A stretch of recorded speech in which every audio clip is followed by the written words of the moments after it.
Bien, seguimos. Si hay un concepto que marcó la última década del pasado siglo XX, ese fue el de globalización. Todavía estamos descubriendo sus efectos y es que si hasta hace relativamente poco era difícil saber lo que pasaba en la otra punta del mundo, hoy con un simple clic podemos pedir a domicilio, no sé, un suculento menú japonés o podemos saber cuál es la película más taquillera en los Estados Unidos. Todo ello sin salir de casa. Hay quien piensa que el mundo cada vez es más pequeño, pero ¿qué efectos tiene la globalización en el ser humano? ¿Qué papel juega en la sociedad actual?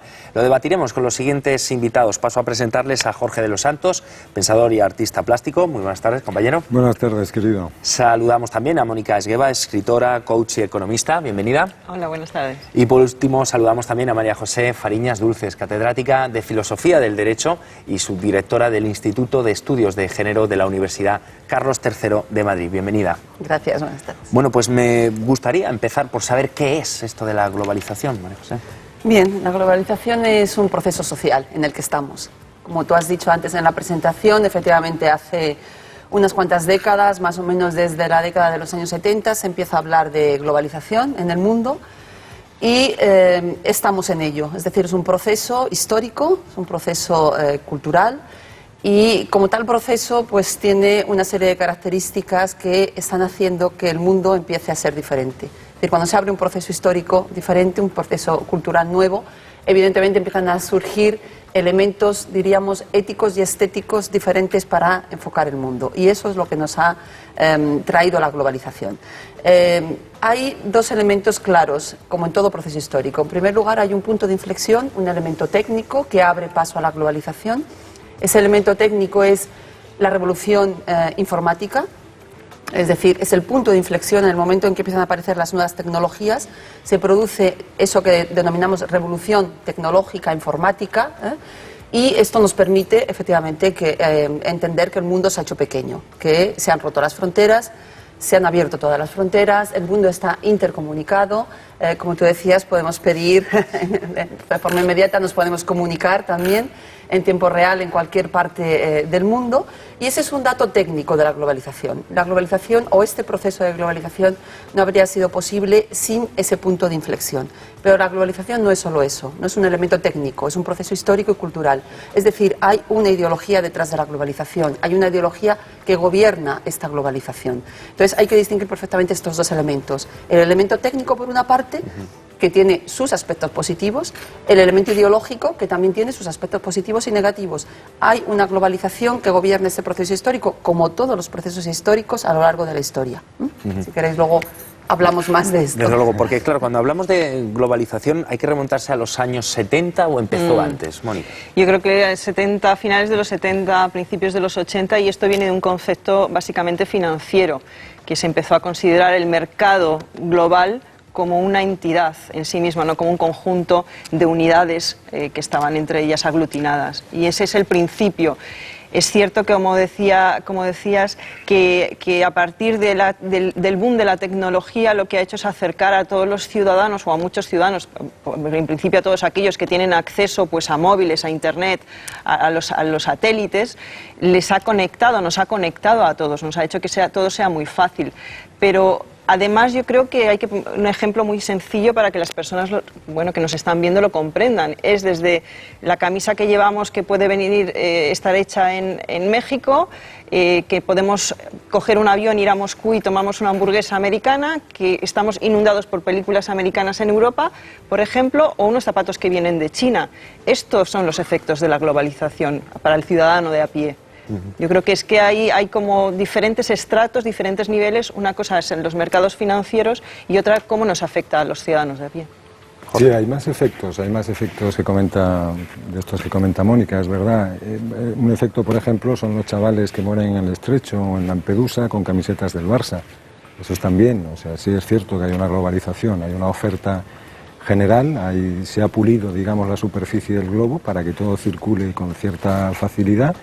Y es muy cierto también, posiblemente empieza con la invención de la imprenta, la globalización, quiero decir que tampoco es tan reciente, tampoco, sí que es cierto que Internet ha, digamos, pulverizado cualquier tipo de distancia y ha propiciado algo, un concepto de inmediatez que también ya analizaremos más adelante, ¿no? Pero posiblemente todos estos mecanismos tecnológicos que siempre son los principios de la moral, o sea, la moral siempre empieza con una nueva tecnología, o sea, se conoce el genoma humano, inmediatamente hay que regularla moralmente para ver qué está sucediendo con eso, ¿no? Pues posiblemente empieza con la imprenta, empieza con la invención de la radio, empieza con la invención de la televisión, y todas esas esperanzas que se tienen en un principio en algo que en sí mismo puede ser enormemente positivo, pues luego se ve si se corroboran, si no se corroboran. Es muy interesante y muy importante lo que decía María José al principio, de que claro, hay una ideología, o sea, ya tenemos un ser vivo, tenemos un cuerpo interconectado, es decir, un organismo, algo que funciona, que se toca la punta del dedo e inmediatamente recibe. Ahora, ¿qué conciencia tiene este organismo? O sea, ¿qué conciencia tiene este ser vivo? ¿Qué ideología está detrás? ¿Qué ideología supuso la globalización, por ejemplo, de las creencias eremíticas, del judaísmo, del cristianismo, del islam? ¿Qué ideología estaba detrás del compás? Posiblemente la primera gran globalización, el invento del compás. Claro, yo no sé si es algo inevitable, María José, por lo que estáis contando. La globalización es Sí. totalmente inevitable. Estamos en ella, estamos en este proceso y es un proceso irreversible. No es que sea inevitable, es que es irreversible. Es un proceso que nos afecta a todo, afecta al ámbito de la economía, al ámbito financiero, efectivamente, afecta al ámbito del derecho, al ámbito laboral, al ámbito de la cultura, al ámbito de las costumbres, es decir, es un proceso que está abriendo elementos, está introduciendo elementos nuevos y algunos elementos que están haciendo que las reglas del juego se cambien. Las reglas del juego que hasta más o menos, diríamos, la década de los 60, 50 habían funcionado en el mundo, esas reglas del juego se están empezando a cambiar. Porque efectivamente, en cuanto se abre este proceso, se están introduciendo elementos que tienen un carácter fundacional. Estamos entrando en otra etapa diferente. Esto tiene que ver con la economía, por supuesto, con las finanzas, por supuesto, tiene que ver con el capitalismo global, el mercado global, por supuesto, y tiene que ver con una forma de entender el mundo, con una forma de comprender en dónde estamos, qué queremos y hacia dónde vamos, diríamos. Esa forma es, como decía antes, bueno, pues la forma en que se está gestionando todos estos cambios técnicos que la globalización ha implicado inicialmente.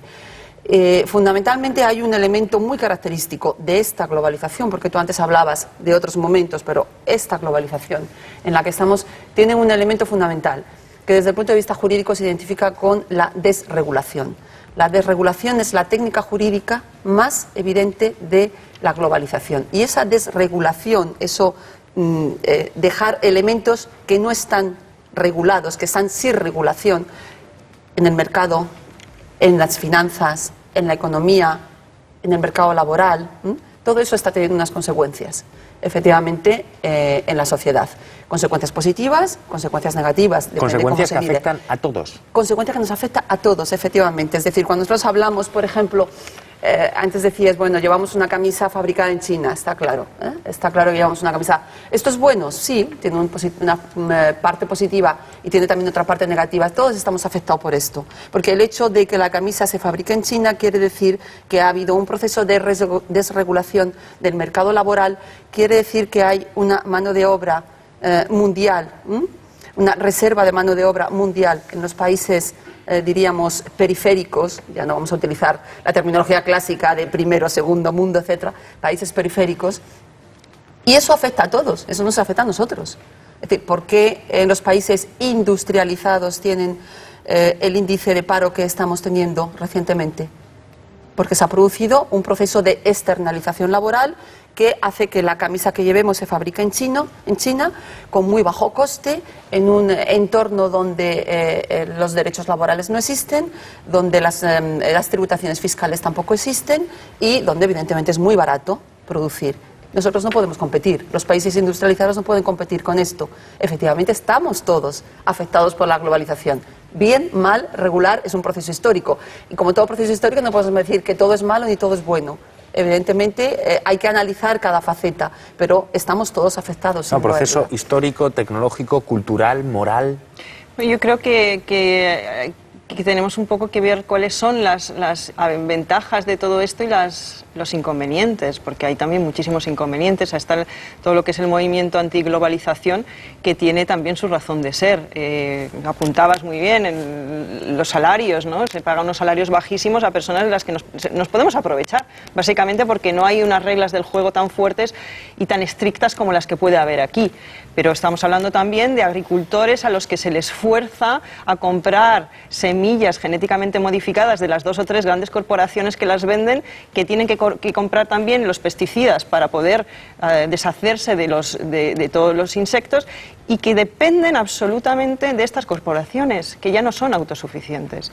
Estamos hablando de cómo se fuerza a los estados a que vendan su industria a las compañías privadas, porque si no, no van a ser calificables para que les den pues, los préstamos, el Fondo Monetario, el Banco Mundial y el FMI.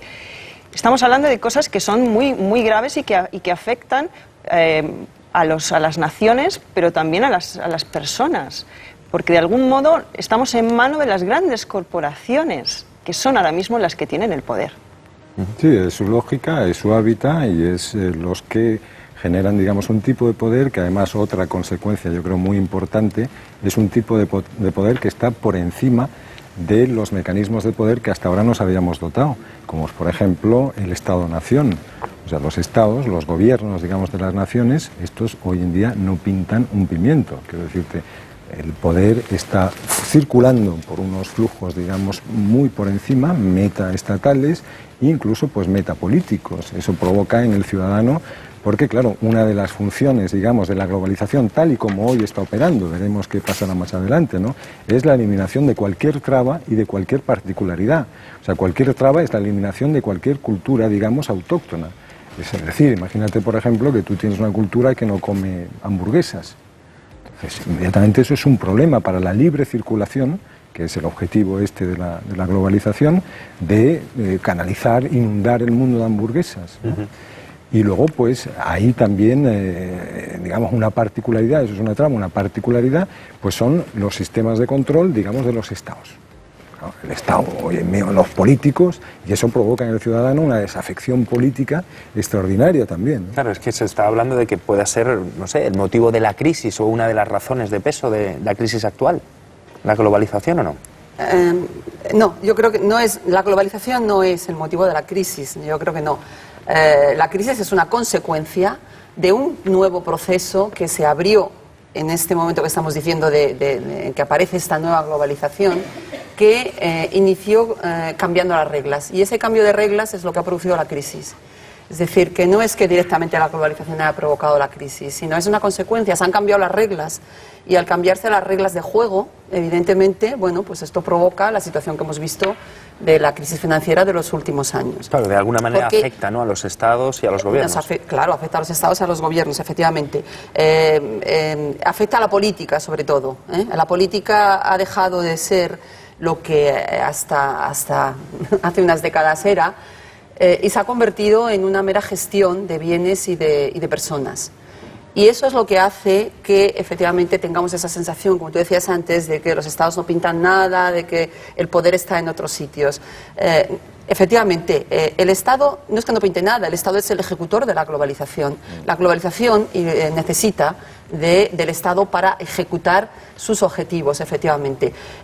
¿Quién gobierna esta globalización? Es decir, ¿cuál es la ideología de esta globalización? La ideología es el neoliberalismo económico y el neoconservadurismo político. Este neoliberalismo económico que ha propugnado en estas últimas décadas ha propugnado una desregulación, como decía antes, es decir, una ausencia de controles. Es decir, el mercado no tiene que estar controlado, supuestamente en aras del libre mercado, pero es falso. Es decir, lo que se consigue no es el libre mercado, lo que se consigue es precisamente la consecución de monopolios globales. Estabais diciendo que el poder está en las grandes empresas transnacionales, en las grandes corporaciones transnacionales, efectivamente, pero eso no es una situación de libre mercado real, eso es una situación de monopolios globales. Hoy día a lo que estamos asistiendo es a la mayor concentración de poder económico en pocas manos, como nunca ha existido a lo largo de la historia. a través de las grandes corporaciones o empresas transnacionales. Eso lo ha permitido la globalización neoliberal, porque lo que ha permitido la globalización neoliberal es que se desregule todo. El libre mercado necesita buenos controles. Para que realmente existiese el libre mercado necesitaríamos buenos controles, buenos instrumentos, tanto internacionales como nacionales, de control, que garanticen la libre competencia, la competencia leal. Eso es lo que ha desaparecido con la globalización. Esas son las reglas de juego que se han quitado. Se han quitado los controles. Al quitarse los controles, ¿qué ha permitido? Ha permitido que grandes empresas transnacionales, grandes corporaciones tengan los monopolios globales. Monopolios en el ámbito del petróleo, en el ámbito del armamento, en el ámbito de los alimentos, y eso hace que la fisonomía del Estado se cambie también. El Estado empieza a transferir lo público a lo privado. En las últimas décadas hemos asistido a amplios procesos de privatizaciones y el Estado se convierte ya no en un Estado privatizado, como a veces se dice, sino en un Estado corporativo, un Estado que está vinculado a las grandes corporaciones globales transnacionales. De ahí lo que tú decías, que efectivamente el poder está ahí. Entonces, la política se convierte en una mera gestión de bienes y de personas y se rompe con toda esa dimensión utópica, con esa dimensión de bien común, de interés general, de procurar conseguir valores para todos los individuos, bienestar para todos los individuos. De ahí la crisis del Estado social. Ya el Estado no se ocupa del bienestar de las personas, se ocupa de la seguridad física de las personas única y exclusivamente, y toda la estructura económica está generada en base a grandes corporaciones vinculadas también al Estado. Parece que está todo globalizado, Mónica. Está todo globalizado. Yo creo que también hay efectos positivos, ¿no? Porque estamos viendo, yo creo que tenemos que sopesar los dos. Los efectos positivos